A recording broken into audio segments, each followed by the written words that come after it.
방해자들을 대처하는 방법이라는 제목으로 하나님의 말씀을 전하도록 하겠습니다. 여러분들에게 아주 쉬운 질문을 하나 드리겠습니다. 하늘을 날아가는 새들 중에 까마귀가 힘이 셀까요? 아니면 독수리가 힘이 셀까요? 마땅히 독수리가 힘이 세죠. 그런데 가끔씩 이상한 일이 벌어질 때가 있다고 합니다. 화면을 보시면 까마귀가 독수리 등에 올라가서 목덜미를 쪼아대기 시작한다는 것입니다. 그러면 여러분, 독수리 입장에서 볼 때는 너무나 귀찮고 힘이 들죠. 그런데 참 이상한 것은 이때 독수리가 까마귀가 싸우지 않고 이기는 법이 있다고 합니다. 무엇일까요? 독수리가 어떻게 까마귀를 이길 수 있을까요? 더 높이 날아서 하늘을 올라가는 것이 비결이라는 것입니다. 까마귀는 높이 올라가는 고도를 견디지 못합니다. 그래서 한참 올라가다 보면 스스로 떨어지기 때문에 독수리가 까마귀가 올라타면 높이 하늘로 날아 올라감으로 싸우지 않고도 이기게 된다라는 것입니다. 참 의미심장하죠. 그런 의미에서 볼 때에 우리가 어떤 무슨 일을 하려고 할 때, 특별히 하나님의 선한 일을 하려고 할 때에 그곳에는 반드시 방해하는 자들이 있기 마련입니다. 그래서 방해자들에 의해서 조롱과 거짓 소문과 회유와 위협 등 다양한 방해들로 인하여서 우리의 마음이 상하고 어려움을 겪고 때로는 참 남에게 보여주지 못하는 눈물을 흘릴 때도 있습니다. 그렇다면 여러분, 우리는 하나님의 일을 할 때에 찾아오는 이러한 방해자들에 대하여서 어떻게 대처해야 하겠습니까? 오늘 우리가 읽은 본문의 말씀은 방해자들이 일어났을 때 그에 따른 대처하는 방법을 우리에게 가르쳐주고 있습니다. 우리가 지난주에 살펴보았던 것처럼 느헤미야 3장에 보면 지도자 느헤미야의 지도에 따라서 무너졌던 성벽을 재건하고 활발하게 함께 협력하여 예루살렘 성벽을 중수하는 이야기를 우리가 함께 나누었습니다. 다양한 직업을 가졌던 그들이 한마음 한뜻이 되어서 협력하여 서로 격려하고 칭찬하면서 성벽 재건을 중수했습니다. 그런데 이게 웬일입니까? 예상치 않는 변수가 하나 발생하게 됩니다. 오늘 우리가 읽은 본문에 보면 예루살렘 성벽을 재건하는 그 아름다운 모습을 못마땅하게 여겼던 방해자들, 대적자들이 일어나는 것을 볼 수가 있죠. 그 대표적인 인물을 소개하고 있는데요. 1절에 보면 호론 사람 산발랏, 그리고 3절에 보면 암몬 사람 도비야, 그리고 7절에 보면 그들과 더불어 아라비아 사람들과 암몬 사람들과 아스돗 사람들이 방해자 입장에 서서 예루살렘 성벽을 중수하는 일을 방해하고 있는 것을 볼 수가 있습니다. 자, 그들 가운데 특별히 대표적으로 방해하는 인물을 꼽으라고 한다면 두 사람이 있었습니다. 호론 사람 산발랏과 암몬 사람 도비야입니다. 여러분, 당시 호론 사람 산발랏은 사마리아 지역을 관할하는 총독이었습니다. 그리고 암몬 사람 도비야는 귀족 출신의 영향력을 행사하고 있었던 인물이기도 했습니다. 자, 먼저 오늘 본문에 보면 이 호론 사람 산발랏의 경우에 어떻게 방해하고 있는가를 우리가 한번 보기를 원합니다. 1절과 2절입니다. 우리 같이 읽습니다. 산발랏이 우리가 성을 건축한다 함을 듣고 크게 분노하여 유다 사람들을 비웃으며 자기 형제들과 사마리아 군대 앞에서 일러 말하되 이 미약한 유다 사람들이 하는 일이 무엇인가? 스스로 견고하게 하려는가? 제사를 드리려는가? 하루의 일을 마치려는가? 불탄 돌을 흙더무더기에서 다시 일으키려는가 하고. 여러분, 산발랏, 그가 성벽 재건에 힘쓰고 있는 유다 사람들, 유다 백성들을 비웃으며 말합니다. 이 미약한 유다 사람들아, 너희들이 하는 일이 무엇인가? 스스로 견고하게 하려는가? 제사를 드리려는가? 하루의 일을 마치려는가? 불탄 돌로 가지고 흙 묻을기를 다시 일으키려는가? 한마디로 말한다면 유다 백성들이 성벽 재건에 힘쓰고 있는 그들의 모습을 보면서 너희들은 참 어리석구나. 뭘 너희들이 할 수 있다고 그렇게 열심을 내느냐. 헛수고하는 것에 지나지 않는다라고 비방하고 있는 것입니다. 자, 이어서 암몬 사람 도비아가 또한 조롱하며 이렇게 말합니다. 3절입니다. 우리 같이 읽습니다. 암몬 사람 도비아는 곁에 있다가 이르되 그들이 건축하는 돌 성벽은 여우가 올라가도 곧 무너지리라 하더라. 자, 이 도비아는 유다 사람들이 정성을 다해 성벽을 지금 쌓고 있는 것을 보면서 조롱하면서 이렇게 말합니다. 아이고, 너희들이 쌓는 것을 보니까 여우가 올라가도 무너질 수밖에 없는 허술한 성벽이구나.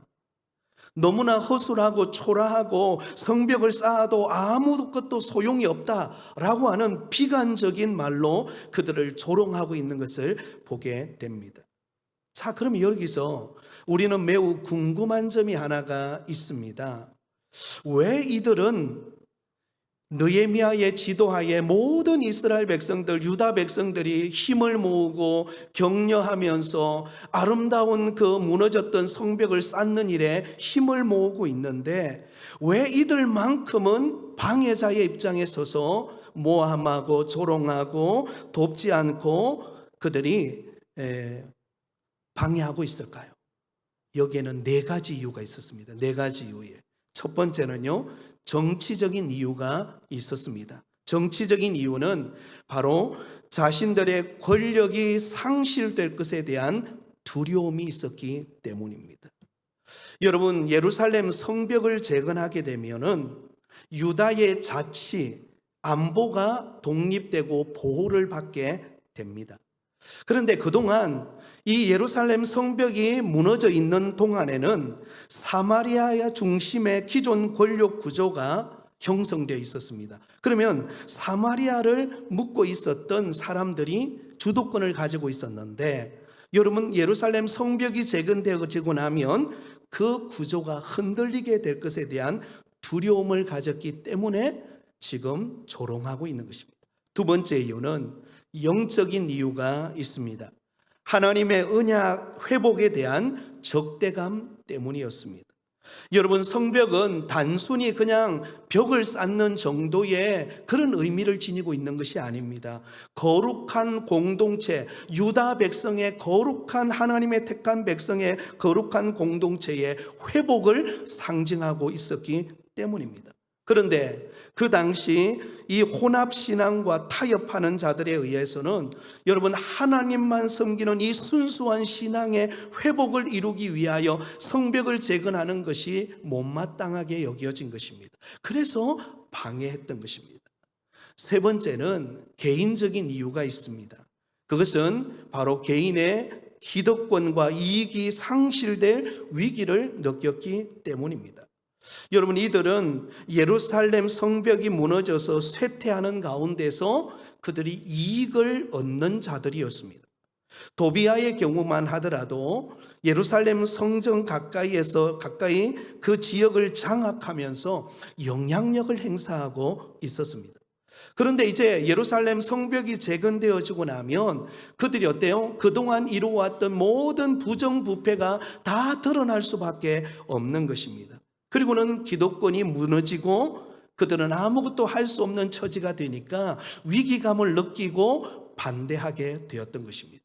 네 번째, 가장 중요한 이유인데요, 바로 사탄이 그 배후에서 조종하고 있었다는 것입니다. 하나님의 일을 방해하고 있었던 것입니다. 여러분, 우리가 하나님의 일을 하고 교회의 일을 하고 또한 우리의 직장과 일터에서 큰 일을 하려고 할 때에 반드시 방해자들이 있다는 것을 우리는 알 수가 있습니다. 때로는 교회에서 큰 일을 하려고 하면 주변의 사람들에 의해서 조롱하고 협박하고 비난하는 말들이 막 쏟아질 때가 있습니다. 왜 그런 헛수고를 하고 있느냐고, 무슨 능력이 있다고 그렇게 하느냐고, 무슨 재정이 있어서 무슨 능력이 있어서 그런 일을 하느냐고, 해봤자 아무 소용없다고 여러분 이렇게 조롱하고 비관하고 그렇게 반대하는 사람들이 있습니다. 자, 그렇다면 여러분 이러한 반대와 조롱과 비방이 가득할 때에 여러분 우리는 자칫 잘못하면 위축되고 낙심이 되고 절망하고 주저앉아 버릴 때가 많죠. 때로는 상처받아서 여러분 도저히 이제는 더 이상 나한테는 말도 하지 마라, 그렇게 하고는 방관할 때도 있습니다. 자, 그러면 오늘 본문을 통해서 방해자들이 일어났을 때 우리는 어떻게 대처하며 지혜롭게 그 환경을 극복해야 할까요? 방해자들을 대처하는 방법 3가지를 말씀을 드리겠습니다. 그 첫 번째는 방해자들이 일어났을 때는 하나님 앞에 기도하라는 것입니다. 한번 따라하겠습니다. 하나님 앞에 기도하라. 여러분, 하나님의 일을 위하여 우리가 힘써 나가려고 하는데 방해하는 일이 딱 발생했어요. 어떤 어려움이 앞에 딱 맞닥뜨렸어요. 그때 우리가 해야 될 일이 무엇입니까? 하나님 앞에 기도하는 것입니다. 자, 오늘 본문에 느헤미야가 어떻게 하는가를 보세요. 4절과 5절입니다. 우리 같이 읽습니다. 우리 하나님이여 들으시옵소서. 우리가 업신여김을 당하나이다. 원하건대 그들이 욕하는 것을 자기들의 머리에 돌리사 노략거리가 되어 이방에 사로잡히게 하시고 주 앞에서 그들의 악을 덮어두지 마시며 그들의 죄를 도말하지 마옵소서. 그들이 건축하는 자 앞에서 주를 노하시게 하였음이니이다 하고. 자, 여러분 조금 전에 말씀드린 것처럼 당시 방해자들의 말은 거의 조롱과 협박에 가까운 말들이었습니다. 미약한 너희들이 무엇을 할 수 있느냐? 너희들이 건축하는 그 성벽은 여우가 올라가도 쉽게 무너진다 라는 막말이었습니다. 그러자 여러분 예루살렘 성벽을 재건하던 그 느헤미야와 그 유다 백성들의 입장에서 그 말을 자꾸 듣다 보면 얼마나 속상하고 낙심이 됩니까? 도와주지는 못할 만큼 조롱과 협박을 퍼붓는 그들을 보면서 분노의 마음이 막 생기고 그리고는 막 견디지 못하는 그런 감정적인 그런 마음의 어떤 분노들이 일어날 때가 있습니다. 그런데 이때 느헤미야가 어떻게 대처했을까요? 느헤미야는 달랐습니다. 자신을 공격하는 그 상대방 방해자들, 대적자들과 대응하지 않습니다. 대신 그 문제를 안고 하나님 앞으로 나아가서 하나님 앞에 나아가서 간절히 기도하고 있다는 것을 볼 수가 있습니다. 여러분 하나님 앞에 나아가서 자신의 속상한 마음을 하나님 앞에 쏟아내는데요. 여러분 어떻게 쏟아내는가를 한번 보세요. 이렇게 말합니다. 하나님, 우리가 지금 업신여김을 당하고 있습니다. 간절히 원합니다. 그들이 욕하는 것을 자기들의 머리에 돌리시고 노략거리가 되어 이방에 사로잡히게 하시고 그들의 악을 덮어두지 마시고 그들의 죄를 도말하지 말아 주십시오. 여러분 어떤 내용입니까? 네, 어떤 면으로 보면 약간 저주에 가까운 그런 기도를 하고 있는 것을 볼 수가 있습니다. 여러분 이 속상한 마음을 하나님 앞에 나아가서 대적자들, 그 방해하는 자들의 앞에 나가서 그들에게 막 퍼붓는 게 아니라 하나님께로 가서 자기의 속상한 마음, 답답한 마음, 상처받은 마음 그것을 토해내면서 하나님 앞에 기도하고 있다는 것입니다. 그래서 혹 성경학자들은 이 느헤미야의 이런 저주에 가까운 기도가 과연 이게 성경적인 기도인가 논의를 해본 적도 있다고 합니다. 우리 시대의 문학가요 기독교의 변정가였던 C.S. 루이스는 구도자 시절이었대. 예수 믿지 않았을 때 성경을 읽는 가운데 늘 부딪히는 문제가 이런 문제였다는 것입니다. 시편을 우리가 읽어보아도 보면 시편을 읽는 가운데도 얼마나 주옥과 같은 내용들이 많이 담겨져 있습니까?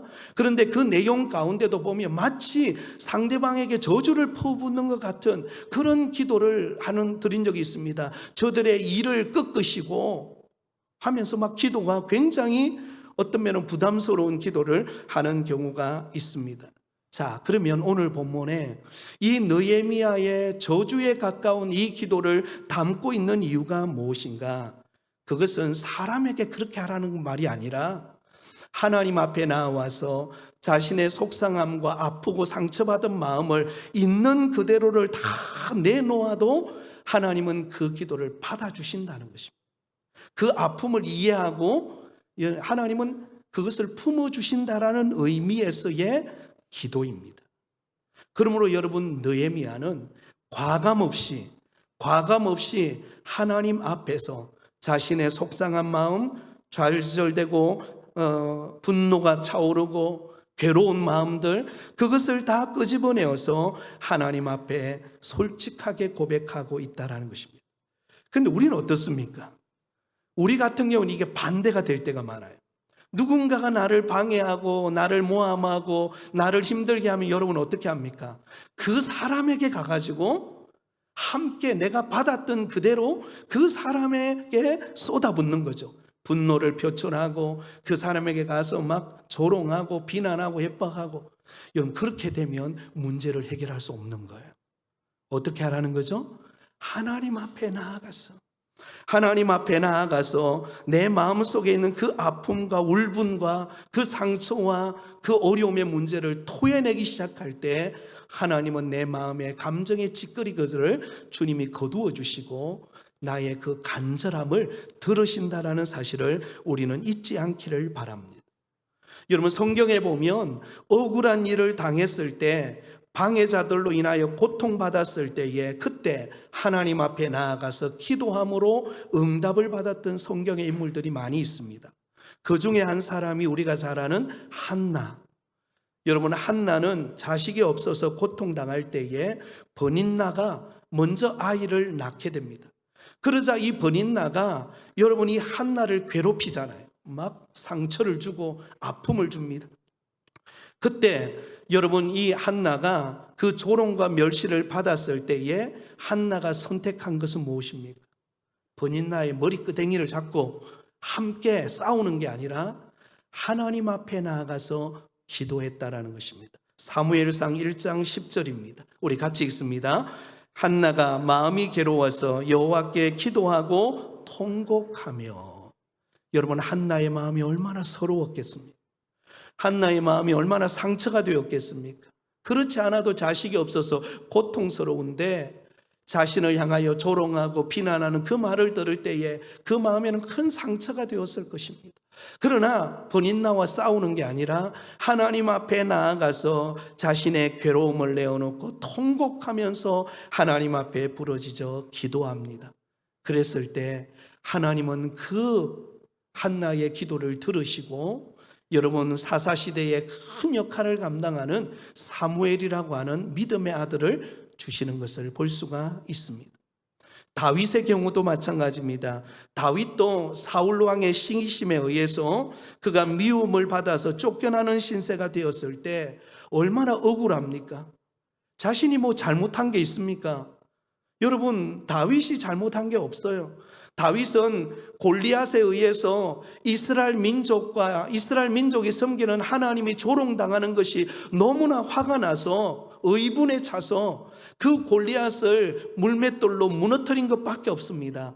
그런데 그것 때문에 시기심을 당해서 여러분 도망자의 신세가 되어서 쫓겨다닐 때 다윗의 마음이 얼마나 속상하겠습니까? 얼마나 분노가 치밀어 오르겠습니까? 방해자들에 의해서 얼마나 상처가 되었겠습니까? 그런데 다윗은 여러분 그 상처받은 마음을 가지고 대적하지 않아요. 어떻게 합니까? 하나님 앞에 나아가서 기도합니다. 시편 18편 6절입니다. 시편 18편 6절 우리 같이 읽습니다. 내가 환난 중에서 여호와께 아뢰며 나의 하나님께 부르짖었더니 그가 그의 성전에서 내 소리를 들으시며 그의 앞에서 나의 부르짖음이 그의 귀에 들렸도다. 내가 환난 중에서, 내가 사울에 의해서 쫓기는 신세가 되고 수없는 사망의 그림자가 내 앞을 들이오는 상황 속에서도 내가 하나님 앞에 나아가서 부르짖어 기도했습니다. 여러분, 그렇게 기도하니까 하나님께서 다윗을 보호하시고 마침내 승리하게 하시는 줄 믿습니다. 여러분을 괴롭히는 방해자, 대적자들이 있습니까? 여러분의 직장과 일터와 여러분이 속해 있는 공동체 안에서 나는 안 그런데 끊임없이 모함당하고 괴롭고 상처받고 짓누리는 그런 아픔을 겪을 때가 있습니까? 하나님 앞에 나와 여러분의 마음에 있는 그대로를 토해내며 기도해 보시기를 바랍니다. 하나님의 어루만지심이 있을 줄 믿습니다. 또한 여러분, 방해자들 만났을 때 두 번째 우리가 취해야 될 행동이 있습니다. 그것은 바로 맡은 일에 충실하게 그 일을 감당하는 것입니다. 한번 따라하겠습니다. 맡은 일에 충실하라. 여러분, 누군가가 나를 모함하고 비난하고 나를 조롱하면 우리 마음속에 어떤 마음이 듭니까? 분노가 치밀어 올라서 에이 모르겠다고 그냥 내팽겨 쳐버릴 때가 있습니다. 내 일 안 한다, 끝내버린다. 그런데 오늘 본문에 보면은요, 방해자들이 끊임없이 유다 백성들이 성벽을 쌓는 그 일을 행하는 것을 방해하고 모함하고 조롱해도 여러분, 그들은 그 일을 멈추지 않아요. 맡은 일에 충실하게 그 일을 감당해냅니다. 우리 6절입니다. 우리 같이 읽습니다. 시작.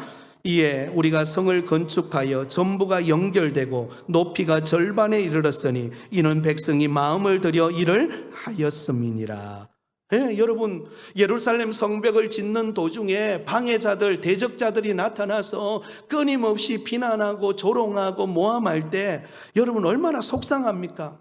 도와주진 않을 망정, 그죠? 뒤에서 수근거리고 비난하고 모함하면 그것처럼 견디기 힘들 때가 없습니다. 그런데 여러분, 오늘 본문에 보면요, 누가 비난하고 모함해도 그들은 묵묵히 그 일을 감당합니다. 그래서 여러분, 그 무너졌던 성벽을 전부 연결시켜요. 그리고 그 높이가 절반 가까이에 이르르고 온 백성이 마음을 다하여서 그 일을 행했다라는 것입니다. 자, 그럼 여기서 우리가 궁금한 게 있습니다. 예루살렘 성벽 재건을 방해했던 자들의 전략이 무엇일까요? 그 전략은 바로 김빼기 작전입니다. 의욕상실 작전이었어요. 열심을 다해서 유다 백성들이 마음을 다해서 열심히 예루살렘 성벽을 재건하는 그 마음의 의욕을 꺾어놓는 심리전이었습니다. 그래서 그들은 온갖 조롱과 위협과 협박의 말을 쏟아내었습니다. 여러분, 이 심리전이 굉장히 무섭습니다. 이 심리전을 잘 사용했던 때가 있었습니다. 제2차 세계대전 때 일본군이 이 심리전을 굉장히 잘 활용했다고 합니다. 미국과 접전에 중에 있던 일본군이 그 미국을 향해서 다음과 같은 내용의 방송을 흘려보냈다고 합니다. 목소리의 주인공은 아주 유창한 영어를 잘 구사하는 여성이었습니다. 그 여인의 목소리에는 그리움과 구슬픔을 다 담아가지고 이렇게 방송하는 것입니다. 미국 군인들에게 부디 빨리 돌아오세요. 부디 살아 돌아오세요. 내가 이렇게 기다리고 있는데 적당히 싸우다가 얼른 돌아오세요. 위험할 때는 피하세요. 전쟁에서 죽는 것은 용감한 것이 아니라 미련한 것입니다. 여러분, 이런 내용들을 담아가지고 미국 군인들을 향해서 계속해서 애절인 목소리로 그것을 방송을 했습니다. 그런데 아무런 효과가 없을 것 같았는데요, 아무런 효과가 없는 것이 아니라 그 심리전에 사로잡힌 미국 군사들이 의욕을 익히기 시작했습니다. 사기가 떨어지기 시작했습니다. 그래서 날마다 전쟁하는 일에 힘을 모아야 되는데 빨리 고향으로 돌아가야 되겠다, 이 생각으로 가득 차 있었다고 합니다. 이게 심리전의 위력입니다. 여러분, 북한 사람들이 우리나라가 전방에 가면, 군부대 전방에 가면 북한을 향해서 막 그 방송을 하잖아요. 그 방송을 쏘는 것을 북한에서는 가장 그것을 힘들어합니다. 그래서 그걸 막으려고 애를 씁니다. 왜냐하면 그 방송을 자꾸 듣는 북한 군인들이 그 말을 듣다 보면 심리적으로 위축이 되고, 그래서 여러분 남으로 넘어오는 경우들이 많기 때문에 그렇다는 것이죠. 이런 심리전입니다. 여러분, 우리가 주의 일을 감당하든 어떤 일을 감당하든 우리가 속해 있는 공동체 안에서 어떤 큰 일을 해나가려고 할 때에 방해 요소가 있고 그것이 방해가 되고 대적자들이 일어날 때에 대부분의 것은 무엇인가? 심리전입니다. 우리의 의욕을 꺾어놓는 거예요. 우리가 하던 열심을 내던 일을 더 이상 못하게 만드는 것입니다. 그러면 여러분, 이런 의욕이 꺾일 때 우리는 어떻게 해야 되는가? 오히려 자기 맡은 자리에서 꿋꿋하게 그 일을 감당해 내는 것이 지혜로운 방법이라는 것입니다. 자, 6절 말씀, 이번 한 주간 우리가 암송해야 될 구절인데요, 우리 6절을 다시 한 번 더 같이 읽습니다. 시작. 이에 우리가 성을 건축하여 전부가 연결되고 높이가 절반에 이르렀으니 이는 백성이 마음들여 일을 하였음이니라. 방해자들이 뭐라 그래도 뭐 조롱하든 비난하든 모함하든 여우가 올라가서 성벽이 무너진다 그러든 뭐라 그러든 그게 신경을 쓰지 말라는 것입니다. 어디에 신경을 써야 합니까? 내가 하는 일에, 내게 맡겨진 일에, 내게 주어진 사명 앞에, 내가 해야 될 그 일에 최선을 다해서 그 일을 묵묵히 감당하면 여러분, 그 위기를 극복할 수가 있다는 것입니다. 여러분, 최초 전기 기관선이 뉴욕에서 알바니까지 철도를 놓아서 전기 기관선이 움직였는데요, 그때 초에 움직인 시간이 무려 32시간이 걸렸다고 합니다. 지금 같으면 1시간이면 충분한데 그때 처음에 전기 기관차가 여러분 무려 32시간이 걸렸어요. 그래서 많은 사람들이 무모하다 조롱하고 비난했습니다. 만약에 그때 그것이 멈춰버렸다면 어떻게 되었을까요? 더 이상 여러분 KTX와 같은 고속 절차지 놓일 수가 없을 것입니다. 그 비난이 있어도 자기 일을 묵묵히 감당해서 지금 이렇게 된 거예요. 여러분, 최초 모터 자동차가 시운전을 했습니다. 모터 자동차 처음에 시운전을 할 때에 두 필의 말을 끄는 수레보다도 늦었다고 합니다. 뭐 자동차를 만들어서 움직이는데 이게 뭐 완전 거북이 걸어가는 걸음이었어요. 그래서 수많은 사람들이 비난을 했습니다. 그래가지고 어디를 가겠느냐, 말보다도 더 느리다. 만약에 그때 멈췄다면 오늘과 같이 우리가 자동차를 타고 여행을 다닐 수 있겠습니까? 불가능했을 것입니다. 여러분, 인류 최초 비행기가 하늘을 날아오를 때에 공중에서 불과 59초 만에 곤두박질쳐서 땅으로 떨어뜨려졌다고 합니다. 59초 만에. 그때 수많은 사람들이 비난하고 조롱했습니다. 무슨 비행기를 만들어가서 하늘을 날아다닌다고. 만약에 그때 멈춰버렸다면 여러분, 우리는 비행기를 타고 세계 여행을 할 수 없을 것입니다. 그런데 멈추지 않고 자기 일에 최선을 다한 사람들에 의해서 오늘 우리는 전 세계를 다닐 수 있는 것입니다. 사랑하는 성도 여러분, 어떤 일에 방해가 있습니까? 누군가가 조롱하고 비난하고 모함합니까? 여러분에게 주어진 자리를 묵묵히 감당하실 수 있기를 바랍니다. 요셉은 애굽의 종으로 팔려가서 그 수모를 겪는 가운데도 보디발의 아내의 모함에 의해서 감옥에 들어가는 신세가 되어도 자신에게 주어진 그 위치가 어떤 위치든지 상황과 상관없이 하나님이 나를 이곳에 보내셨으니 내가 그 일을 감당하리라. 그리고는 그 일을 최선을 다하여 감당함으로 애굽의 총리가 되어 기근 속에 있던 자기 민족을 구원해낼 수가 있었습니다.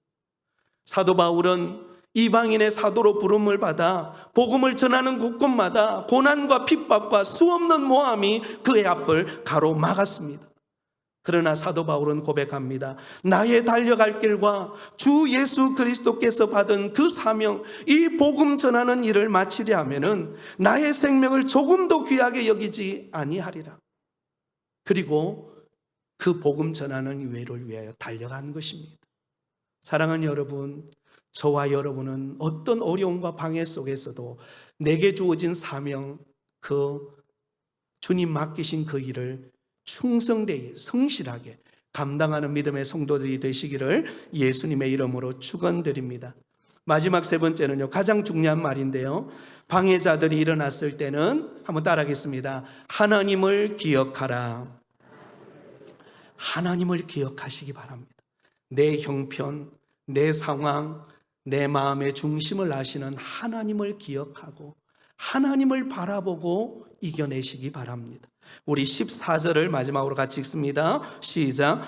내가 돌아본 후에 일어나서 귀족들과 민장들과 남은 백성에게 말하기를 너희는 그들을 두려워하지 말고 지극히 크시고 두려우신 주를 기억하고 너희 형제와 자녀와 아내와 집을 위하여 싸우라 하였느니라. 아멘.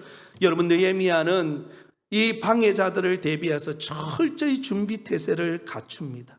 그리고는 귀족들과 민장들과 남은 백성들을 불러놓고 그들에게 말합니다. 너희는 그들을 두려워하지 말라.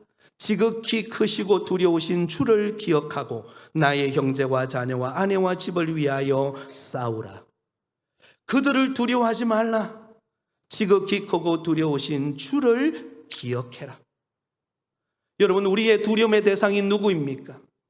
우리의 두려움의 대상은 사람이 아닙니다. 환경이 아닙니다. 오늘도 역사를 주관하고 계시는 그 하나님이 우리의 두려움의 대상이고 우리의 삶을 주관하고 계시는 인생의 주인 되시는 줄 믿습니다.